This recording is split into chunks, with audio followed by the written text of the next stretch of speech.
Hello everyone, my name is Satyam Shivaach and I'm working as a legal intern with LEXIS and Company. And in this video, we will discuss about negotiable instrument and its different kinds. A negotiable instrument is a document that guarantees payment of a specific amount of money to a specific person. It requires payment either upon the demand or to a set time, and it is structured like a contract. Now let's see the feature of negotiable instrument. The term negotiable in a negotiable instrument refers to the fact that they are transferable to different parties. If it is transferred, the new holder obtains the full legal title to it. The non-negotiable instruments are, on the other hand, are set in a stone and cannot be altered in any way. Negotiable instrument enables its holder to either to take the funds in cash or to transfer to another person.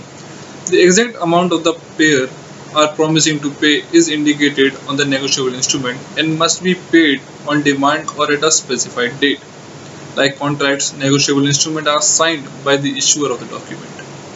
Now let's see what are the types of negotiable instrument. There are many of the types of negotiable instrument. Their commons. One includes personal checks, traveler's check, promissory notes, certificate of deposit, and money orders. Let's start with personal checks. The personal checks are signed and authorized by someone who deposited money with the bank and specified the amount required to be paid, as well as the name of the bearer of the check. While technology has led to an increase in the popularity of online banking, checks are still used to pay a variety of bills. However, a limitation of using personal check is that it is a relatively slow form of payment and it takes a long time for check to be proceed compared to other methods. Now the next is traveler's check. A traveler's checks are another type of negotiable instrument intended to be used as a form of payment by people on vacation in foreign countries as an alternative to the foreign currency.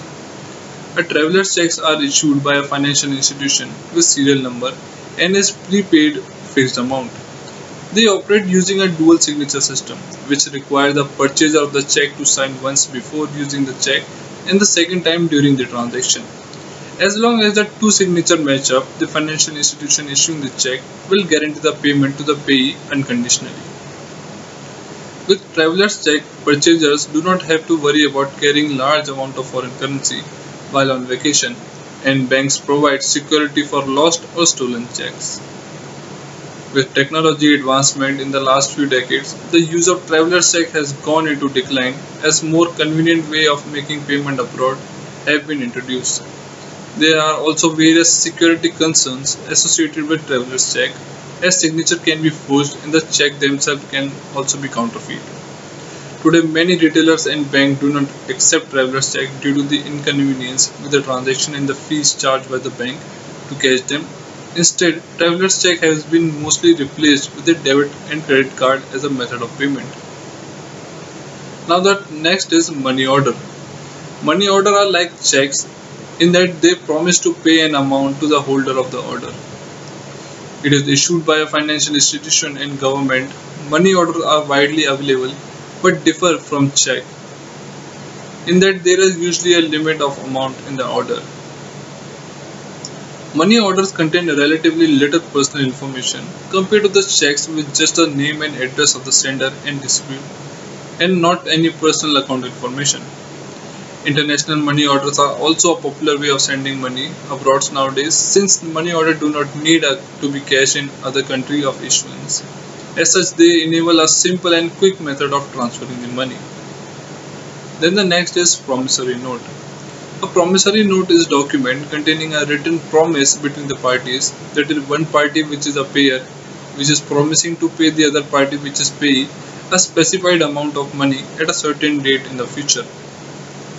Like other negotiable instrument, promissory note contains all the relevant information for the promise such as specified principal amount, interest rate, term length, date of issuance and signature of the payer.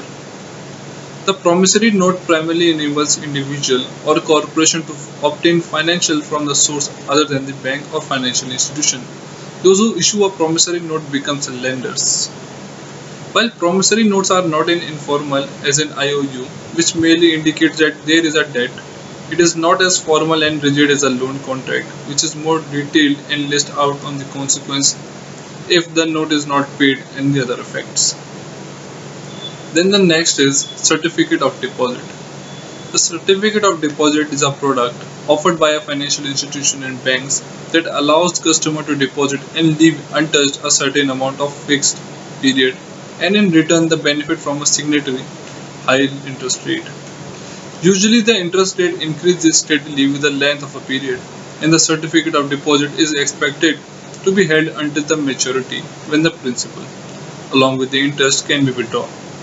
As such, fees are often charged as a penalty of early withdrawal, and most financial institutions, including bank and credit unions, offer CDs, but the interest rate, term limit, and penalties fees vary greatly. Interest rates charged on CDs are significantly higher, around 3 to 5 times than those of the saving accounts. So people shop around for the best rate before committing to the CDs. CDs are attractive to customers not only because of the high interest, but also it is safe, conservative nature, and in the interest rate is fixed through the course of the term. That is all for today's video. Thank you for watching. Please like, share, and subscribe.